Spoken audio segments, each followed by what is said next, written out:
mo pɛ cement mo pɛ iron rods ni wheelbarrow ni roofing sheet nails any general goods out do nyina no eye Nicobek Enterprise or Boise Caproso any a method is asafo no what do me din hwedi mu 024260240531547850 odo to bi kwadwo hiring services nie mo mo penkonya canopy sound system dinner tables funeral donation box ne mattresses awodo eye odo to bi kwadwo hiring services eho na akwa benya bi opmc abenya bi na o ye wo boase bogobri na na redu ho na frɛ 0509-892-387 0591-658-304 frɛ na no nhwimum obuase bi tesini we ye bema adwuma ne koso wonte de woda wodin wo bo adwuma ne so wonte de wo ye oba woda ho ye rew kama adwuma no utim se bema ne ye pa na so wonte de na da wonum se din wotimi nje ho enko ho ye ayo boas bitters of the moment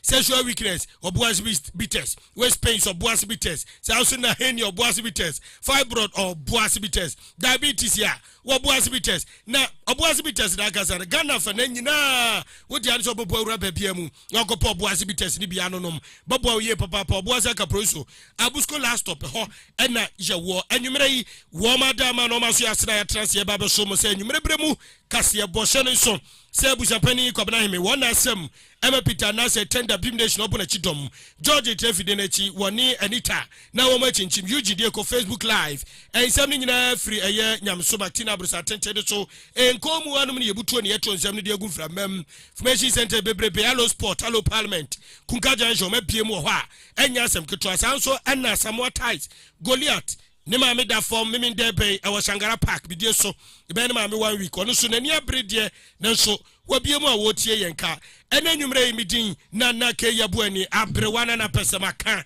mene abna ajekumwa na dia kai na chane so se nwumre ye nko Facebook ye ko YouTube timisra o munhia ye ewo YouTube no ye Time FM 969 krono a wo ba hwa wo say yes ye wo live ya ye demo a ye hwe ni mu se mo so so mbehia ho na ye timi dia agro kama panti sabre ye be ye ko YouTube ye da YouTube okay YouTube to ubobo say na ashem na Time FM 969 uboshe ba na edidem ajo anje se de ye ko YouTube ba ya tre ye nkwa ba mu na afi Kasiebo no ne je bo say na tie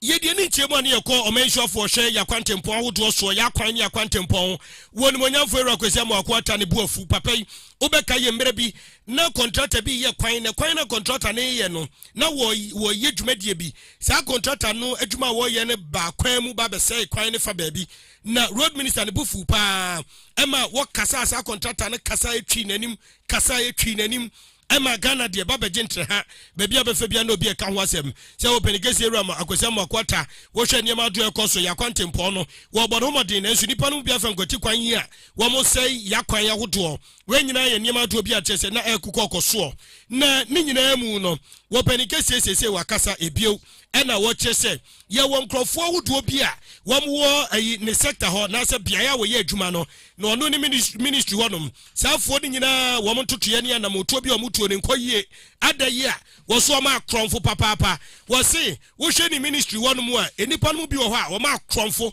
wo me akronfo pa tachi amoafo wo se kata se proye kankan dwirim ho adokro wo mo se yi na sanema we nyina timi akoso ama wono wo bono maden ti obetimi ahwe se de bia nyema ebedida na kwam wo se nei wo mo ho no ni bufu no pamo mo na wo kofa foforo ba foforo no obekọ akofo mo ba no wo mo kra de mo chen eyi de odi kan pamo wo mo no na je se nko mo ati wo no kra ye o madwuma na nka eye wo se sanema we nyina koso Ghana no aye chiche no beda ye yie ye ru akwasi mo akwata de atudwa se ye nka hunu se oman no aye nyina chichire betom bedurumre bi obi abewu akọ wasi yabeko woni ye babeto wo ma no mu bu o mayi wasi dodo no awu kọ edi akasi wo mo kọ nti ene wo my Ghana mu na se wonya ntutu ahodo yi a kai hunu se nsu bewu akọ pani no ni se bado odi tudwa nyamye nimni na ye ne ya pa na hye no sense wo hwe adwuma wo bone na montu odi gwa kwam ya kwantempo ahodo so ya kwan a wo free se nipa no bi esei na kwai no say yetimemfo any 1 year one ministry hodom ne office wo munyina ka bom edi se adwumadie no a nyame anim ni na ha adwen pa yentie no. There are a lot of corrupt people, there are a lot of thieves in my own ministry.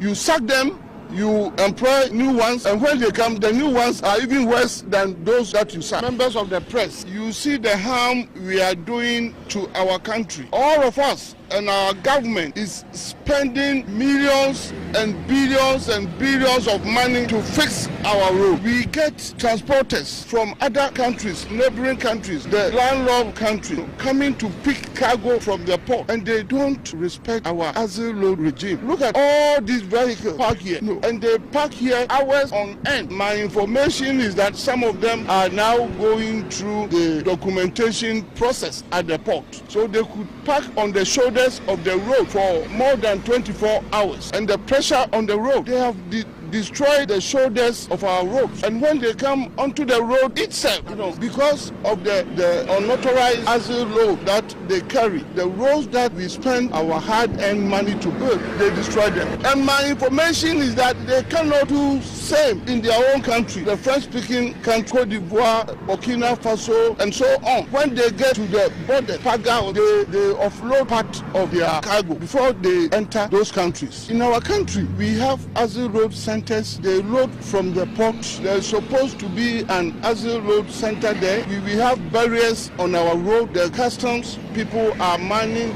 some of the barriers. The police are manning the barriers, but they get free access through our corridor. What are we doing to our country? Because of bribery and corruption. And we are the same people who called on the president, who called on government to fix the country. All these vehicles with unauthorized weight, asset load, they overload their asset. Every day they manage to pass through our corridor, our central corridor, to join the other neighboring countries. I am calling on my colleague Minister of Transport. I am going to work hand in hand with him. I am calling on the police and everybody, those who work at the port. Please, this is our country and we should be serious. All the monies that people so engulfed in it, to make whatever money, I don't know what people want. We will die and leave everything behind. All of us, those who came before us, much area, are all gone. We had big names, people with money, with wealth, with what are they? What are they? And they left all behind. What kind of, I don't want to use the word, look at what we are seeing. And we are citizens of this country. And these drivers, what they cannot do in their own countries, they do it here with impunity. Because we have some of our unpatriotic brothers and sisters who prefer money to protecting our road infrastructure. Because people want money in their pockets. There are people in my own ministry who are involved in this kind of thing. We have a number of asset load centers from here to Paga, a number of them, but they pass through. We have fought this war all these years and we don't seem to win. There are a lot of corrupt people, there are a lot of thieves in my own ministry. You sack them, you employ new ones, and when they come, the new ones are even worse than those that you sack. What sort of country are we building for ourselves? Think they should be paying for But what do they have to pay for? Enti se mutie papa no anache se ne buafu pa ne buafu ani se wo keke kan se ma wodo no se wo ma ne chichire ye ne nyina nkia hummoa se da be ya ne yeyo ene hia we ye nsam a obenigese eru amakwata mensuafo hwe ya kwan ne akwante mposo ne nsima do de tu dwana motiyi abusia ya to Kasiebo no so ayenko eye e-levy meche electronic levy na ka chene enko ka munsem famre mo mubakai na mo hyene so a mebusumi ni mu afimpinu ne aduonum yenu ena electronic levy aban ehye ye ne ema ye hye asese ne ye tete ne okoyi 100 Ghana cedis na krodon bon se osika na swate empo wo sende de akoma obi atwase wotua bi de ka ho ne ade na no na kyese won se omo ede ba ye no omo hye se eto na da so no eye 1.5% na kyese ohamu chichemu ba ko na chiriponum ena kyerese Ghana fo hya ase ye dede ne ase na wanka sa hwese me meti ha metiti mbo wire mu koma me me kakra wo se bia kura se kasapen no hwa na obaka sa okoteme ma me de ye no ne se na me no mu ye deda na ne na kyerese nam sa ye so mo pepon busu no afimpinu ne aduonu miensa wo mo te so free sa 1.5 no ade ekodru sa 1% ya Ghana fo ase ye boje so ase ye bonyo so se na bi free sa 11 no so ane sa obi o ha kura wanse ne nkampese watumi ami ate no obi o ha o ye ya no afra ze wugina he wosie bia me gina nyam so ze gina wa me fa kai na me disika ne dia blo ne ye nsa na ne nam so ema eye mobile money fo no wo mbeche mu se customers ya na se woni oni omu ye adwuma nko na wo mahwere wo mo na so mafiri mobile money no so aye be 4000 ne akire na cheze ebi wo mu pa yie na ne chese ye hwemu ye didimu ne da wo mbesa aba ebi mu nsa ama wo mbesa aba ebi mu nsa ama se da bia ye ko ye nimu no afi bia na so te na ne ya bedru afimpinu ne aduonu miensa abanzo me kan kire ye nea aban si an 11 no kra ne sika no de na ni bubu ye no sa sika no kra won heda nya sika no papa asato no Ghana fo ntene ye hundu ye bibi de fa kuntu na se obu ha bo so papa sika nim ene wasane 95 Ghana cedis wachira no wasane 95 Ghana cedis wo de sa won pese yete no ene nam so ma aban kire mu asese sika no won heda won nya no papa na ene nipa bakwo wo be kasa de fo sansensemi ho eye Dr. Kwabenadufo enka ni bi atwamu no your mindful to some for panyini wono na ba be kasa de fa 11 no chem jesa ha aban ya ho maso na waka na bi ni o wo se aban di 11 ibei ketwaso ne mpanyifo trase dia no baba yebusa sa de ne ye nde ya ne beyeye empo sa 11 ye mfamfa he ne betumi ayeye wo se aban ya anya ne sa ehya ase na nchi ni waso bebrebe na nkofo di abufo no mu firi ade no so se kurodon na wo mafiri so na wunya usika afe na ba be kotonkoto kra ne dia kira Ghana fo wo so wonde wo ka kira aban pray enye pray mfa se 11 wo twetwetwe na maka skala eni etwam. Speak to the means the government policy. If the WP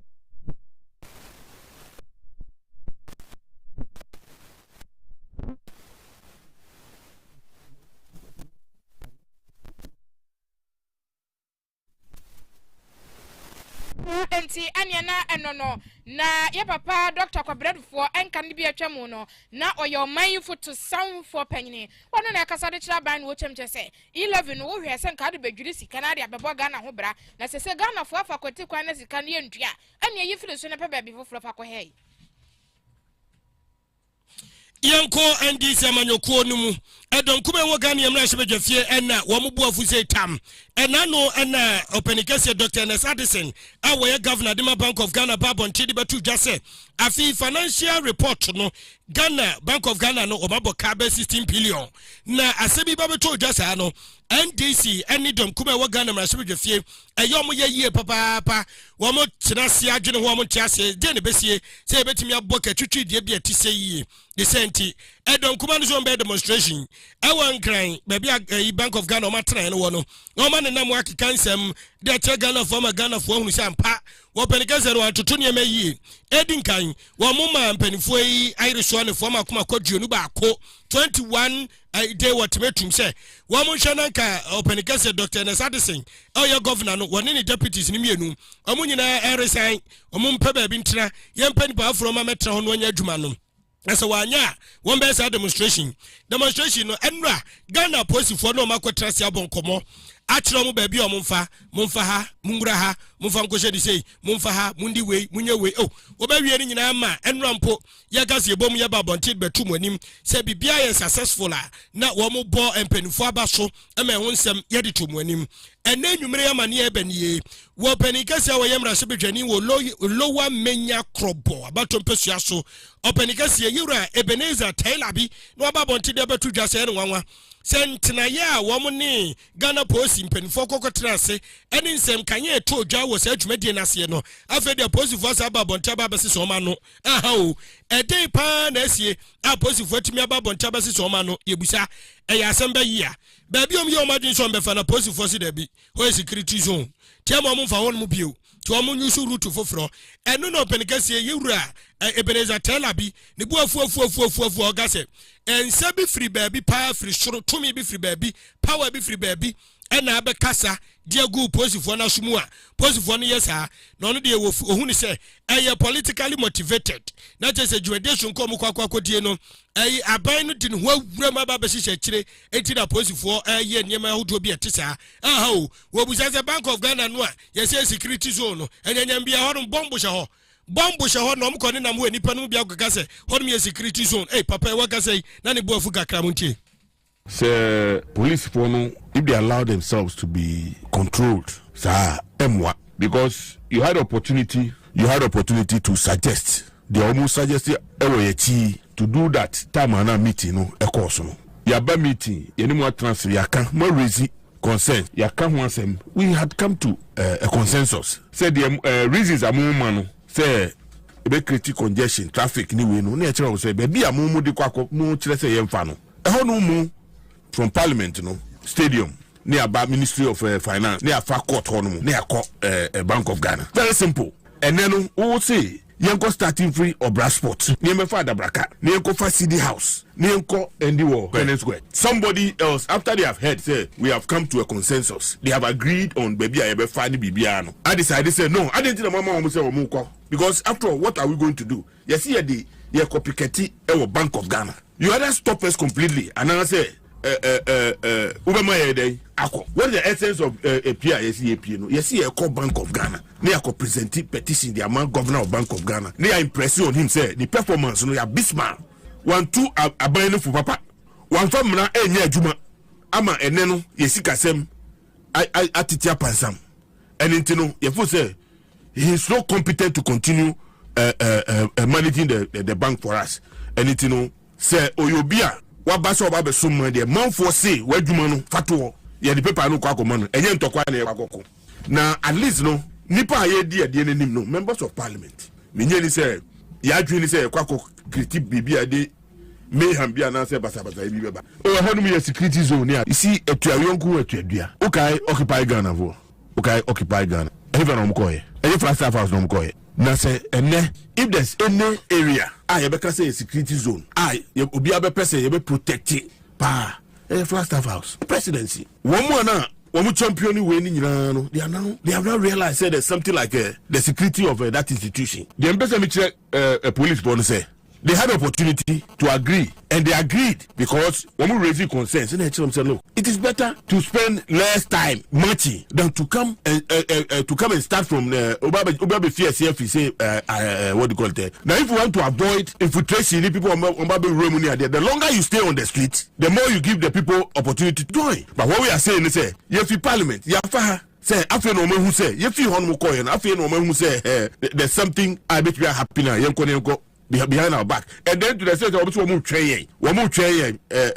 part of the release for update and that was not what happened at the meeting and Americans say they should be professional they should stop allowing themselves to be remote controlled by whoever is trying to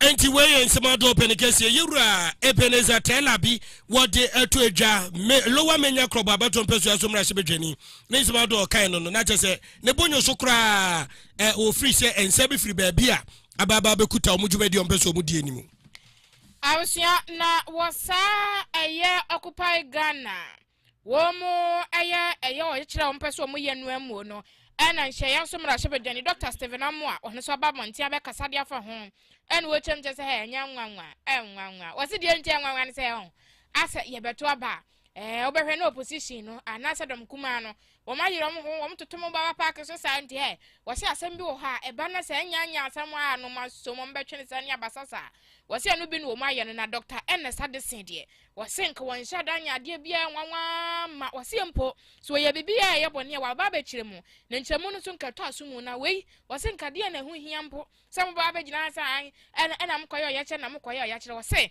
de to asum ye nu kra no ho adwiri ne say mo sa koyo ya kire no police fo no makasa say oh aha de muntimi mfa ha munkofa ha no so mo se twintwan wasi wono nya no nwanwa otimu sa afimpinu ne aduonu na abato no wo ebeto no a anam disifo wo mo ho pro mo krapa ye omdo mo akobo akopa Ghana mu a enti wo mo yo ya kire sa. What they are doing is basically to have some sort of political capital because we're getting into next year election, and because of the political capital they really. So,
no.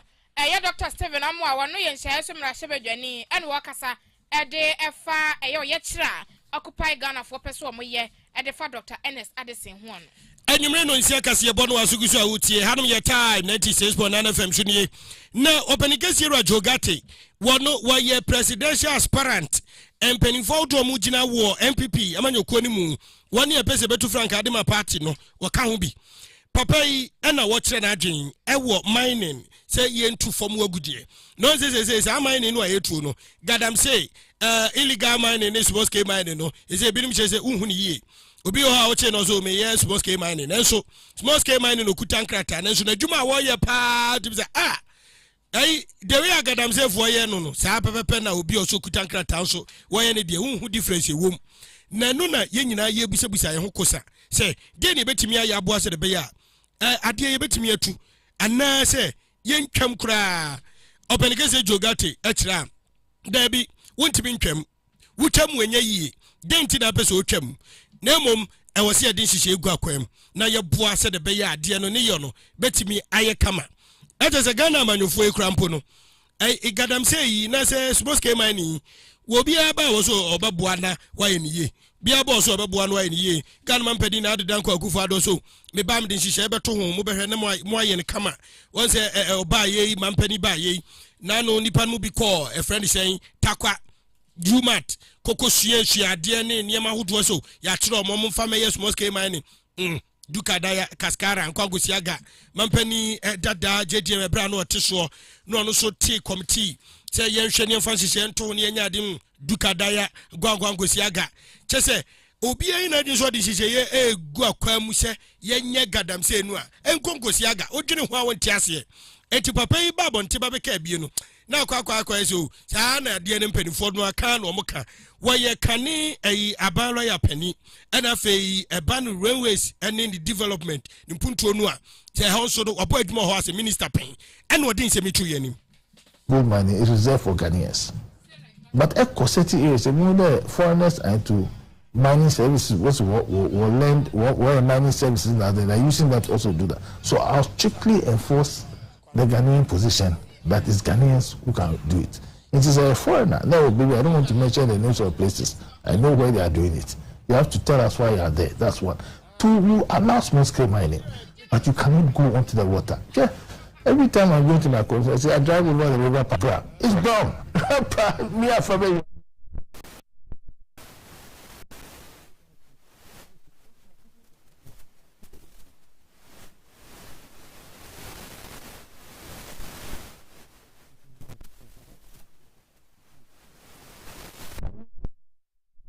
because when we were fighting drugs, we didn't say anything that we done, but we'll fight it like the way we fought drugs. I'm not going to be against small-scale mining. Another thing is that we are going to aggressively license Ghanaians to buy gold. Okay? Since you are PMC to gold, but we are going to aggressively license private people as well to buy gold. And we are going to use the cocoa board model.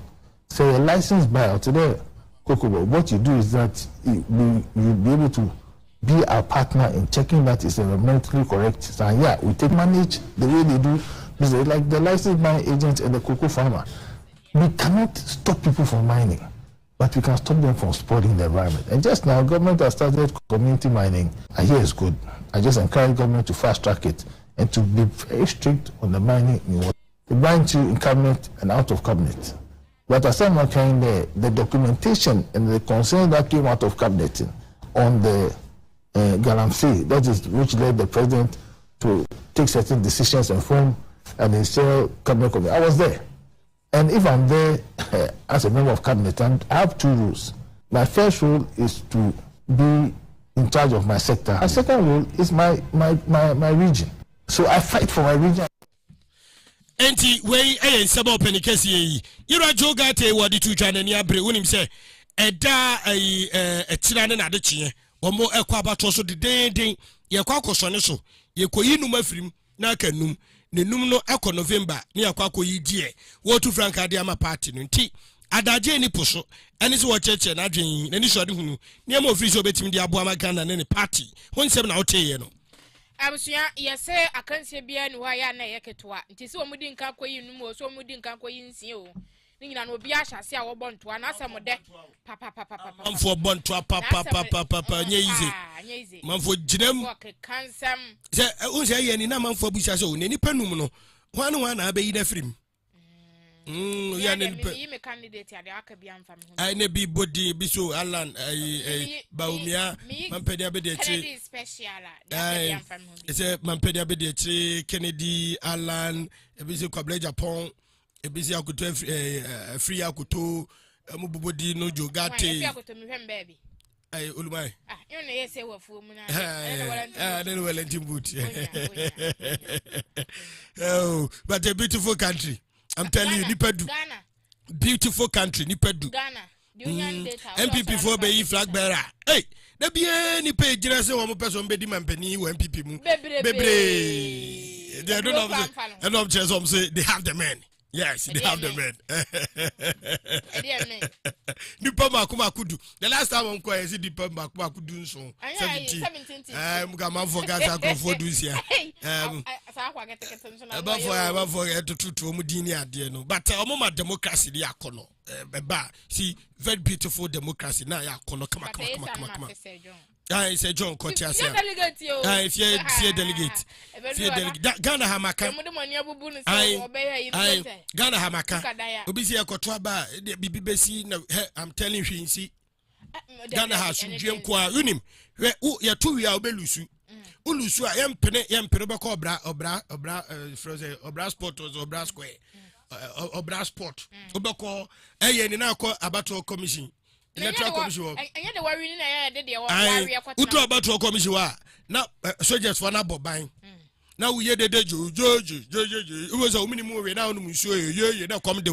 Ubaya sa no nsia na obi akofie. Ade ache o party na lusu. Obi ani so ada. Eti Ghana ha no hwe ni we besi. O ye homework. Ulusu a walusu. O wi aware. Dada dia ho no. Na me ka usu be mpa prophecy. Ai. O se we are we be different. Si bibi besi. Woni mu ahwe ye be before ye Ghana for be before no ye suro moja pa. Papa bi. Telling you. Eti tutu nie mayi. Me sisi ye bubo wie. Okay, answer that no. And this is for every back year. Now one more call electoral commission. Yo, yampene. So just focus to 2 pounds on. Man few amokra. Mbe mun say near mamun famu. Obiamu. Omo edina ha no mkoye. But I feel we yase me so that movement asofo nka. Ai. Ebeba. Owu be mpa mpa no. Ebe unity. Wonu quality ma prophecy. Probability wo mu. Ebe unity. Prophecy probability. Ai ebe unity. MPP. MPP so lose 2012 year am call to hey yampene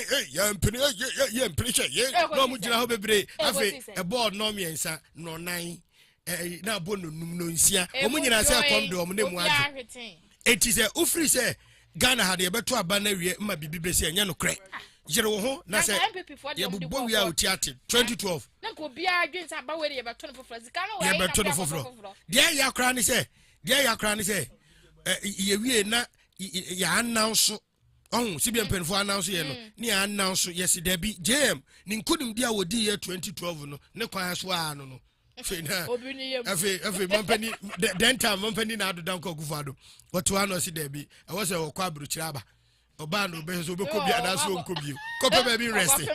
It's a beautiful country, I'm telling you. Ghana is a beautiful country.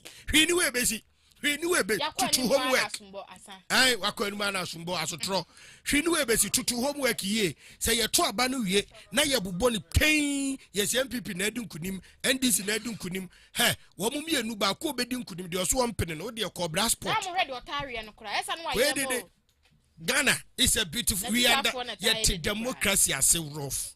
Do obeka to say yenti kabi mami kabi bi asiri hu yeti kabi mami kabi pa kabi mami kabi no kwa ma ne nananum be wo entino wo ya ne obu be no atrase din na ulusu so abonse wiemu satraye no na adadi se ulusu bonse abo pusa okay what is talking for experience oh yes say me call election no me call assembly election me say me kabi because me share unko election ulusu a oh Ghana bato ankasa no se ulusu a na abo pusa se me boa Ghana bato se ebra na NDC lusu no 2012 na abo mu pusa ebra na MPP wo mu nsu lusu no ubon se na atom so na abo pusa NDC lusu 2016 atom so MPP elusu 2012 etom so abo pusa unti oya hu hwenye yi comfortable lead no ana meka no oya hu hwenye yi obra nim so worry pa so say comfortable se ade ya na etie ni se we lusu a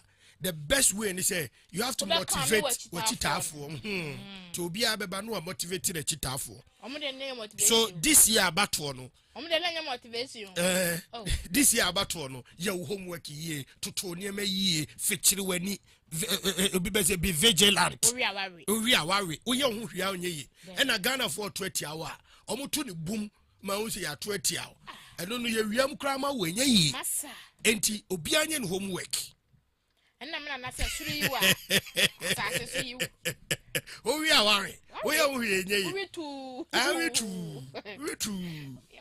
kata so for no mo ye disappointed naka abena Ghana nkwa abena 2008 ho ena ye ko abato so a ya to aba ni nyina awie e ka ketua bi MPP na elidi but omo anya de oso munya percentage no na eye ketua bi na nka akato ne buru na nka omatimia anya sa percent 49 point something yes akoto run off eno na chiro Ghana for tieti dem na ga so o ma bia nko mbebene but yet democracy nti na make say o wi a worry your homework then to aso enne se wonabo absia ya to Kasiebo no so de amame na se de na make no sabere obi aguso ane to abo no wamia mu firi se MPP amanye ko mu nyame yadom ameme da no wo mu koyi nipa num ansa na nipa num no nyame yadom August busumi num anase yakoye nimu no masa akoto aba no na wo mu ayi nipa foforo anase emu kontem kro ba akomo no abetu franka no ede ama MPP amanye ko no na kamia ko se nipa miensa din na wote ye papa Alanche Mantini din sanso na Canada especially wono so tati ne din pa sanso ena Sabre Dr. Alhaji Mamudu Baumia wono so wuti ne din ti Sabre na chitafo ene ne kasamafo na nakomia ya wono so kasa de mano na nakomia na ba monta be chemo cha sa asem kofo kekanse mbisa se mampanyi na nado dan kwa kufu adu nipa ba kwa chi omake kam na kwa yes Alhaji Dr. Mamudu Baumia na bedi ya chirenti no aso wo chinchim kofo nsa ede ema Alhaji Dr. Mamudu Baumia enu wo chemcha se de bi amfo na jira ne nto aso na Alhaji Dr. Mamudu Baumia ye obi anka ba mu ye ne de pa enti se wo se nkofo di na chi botwi di dom sa di na chi a enkasa mampanyi na chinchim nkofo nsa ana wo se nkofo tukutu pia wo mu sa chinchina ena muni Alhaji Dr. Mamudu Baumia chi wo se de bi nya de asa na tie da wo se asamne ne se Alhaji Dr. Mamudu Baumia ye obi a watimi ya ya adwuma afi wono ene nipa hu nkita hodi ene nipa hu ntam ye kama pa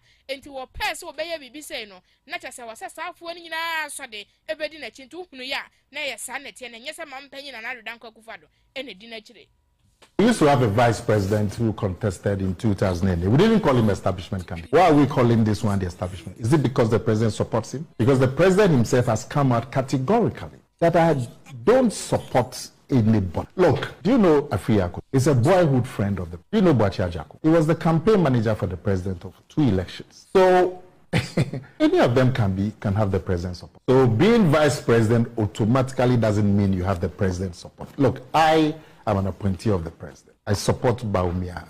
I have told you why. When we go to the campaign, I see a lot of government appointees like myself, and I'm happy. Now, I'm happy that these people are also on the campaign. Now, I do not think any of them is supporting Dr. Bawumia because the president has called them and asked them to do so. How is it possible in the NPP that you can coerce anybody to support a candidate? Can I be coerced? And I take myself as an example. Na ayeye papa komia wa mena nso ha bia ma no chemchira sana nsantamo no na obo MPP dia ndisifo na mena yete sasa an asantefo akuo asantefo amanyeko mo matani bia media ni musabe no makeka akosisa an satani bi kura ba mo fa kuntuna se mo fa dwiri ma se bo so ma wona tikọ wose sabre ye bra alaji dota mamudu ba omiama sa de na ndisifo na keka no o mankasa ne awu o mo ho enti se ye panipa afimpene ne aduonu na abato no betimi akọ no de nkunimdi aba fie dia e alaji dota mamudu ba omianti yanyina na chechi gina pa na won fa nkunimdi emra fie. We've always suffered from a certain branding from our opponents. Every election after election, they repeat that branding. And the branding is that, this is an Akan party. If you are not Akan, you can't be their leader. You hear them in Accra, and I've experienced it. They tell people that, well, these people, you vote for them, they'll take their seat to Kumasi. You have also been fooled. And then they go to the coast. You hear NDC, like President Mahama, for example, saying that, no, these people, you can't be their leader. They're just using it and all of. So we suffer that branding. So in Dr. Bawumia, we have a good chance to neutralize that branding. Enti anya na kwamia wano na kasa ede ema laji Dr. Mamudu Bawumia nto abotim ya wode ekwa brown so nti na no di sam kakra wo kire mu edie nti a wo se alaji Dr. Mamudu Bawumia ne ede ne ba no emu amanebo eno no na openikesi a wono so na oba MPP amanyoko no ma yewura afri yakoto na wo kane no wo hwaro kacha so na wono so enipa no bita na chi okwada so constituency sampesua no so MPP chita for mo so mo ta na chi hwe wo mo yada no bugin boy adaye a wo mo chese papa na ni so adi hunu ne ntotoe ne niam ahodo bi betimi aboa se de be ya nkunimdi a wo mo pe no wo mo sa betimi aka ena de mo friends adwofo ena mo de asemi eto yanimu a wo mo chese openikesi yewura afri yakoto de wono a ena mo ta na chi esanse niam ahodo bi a waye ene hihye bi a wodigu akwam no esefata yie papa kasamafo de ma ekuei NS Frimpong din semni Dr. Koto ya dia. Dr. Koto ya this year. Let's what this year go akwajale. Anu ti kwada so fo nyina na nwure yi. Yes say ya papa ekoko an ye ti nya ma ne nko saa. Anu ti nwure ye nyina ye sia ha. Ade mpaibo. Ade dede ye. Ade sokubo eta na chi se. Akwa ya ta na ni nya ya aduma mi no. Wako na wako kuni na ya sia party mpanimfo se ya me ya aduma me me da di animi omu enom ko gina ya na makoto aba yan na yesoma wo mu de ye kan se omu kwa number 5 eye oho na Dr. Uzofia Koto oda omu ra ho no muntu aba ema Dr. Uzofia Koto na ni so adi hunu ada papa na ni so se oba onam so be bia nwuma e wo party no level bia ama party manya adwuma ye no say ni dra ni hu ada papa na ntina abem ye gidi say party form be nfo betia so pam enanwumre ye regional executive ekoto aba constituency chairman for ekoto aba national executive ekoto aba o betie ye member of parliament for ekoto aba o betie nwumre no mama Dr. Uzofia Koto aso Ghana aso MPP yadamase enti die koso odo na busia ibegina so ne die na nwumre do nsia Kasiebo ayen saka ni nyina die sianom manfo bi do ma gyenkyere bai e wo YouTube o mu tie live e ho o ma gyenkyere no abenankenkan and Stephen Ahemfo na dia about time news at Demufua or say adwuma na ya no ya come up na Stephen Ahemfo drugstore and no e wo Winners Chapel opposite has say ya ai and na ono so what day abraya na dia kan dey say Eugene TFD you know what is going on. Eugene na wa shama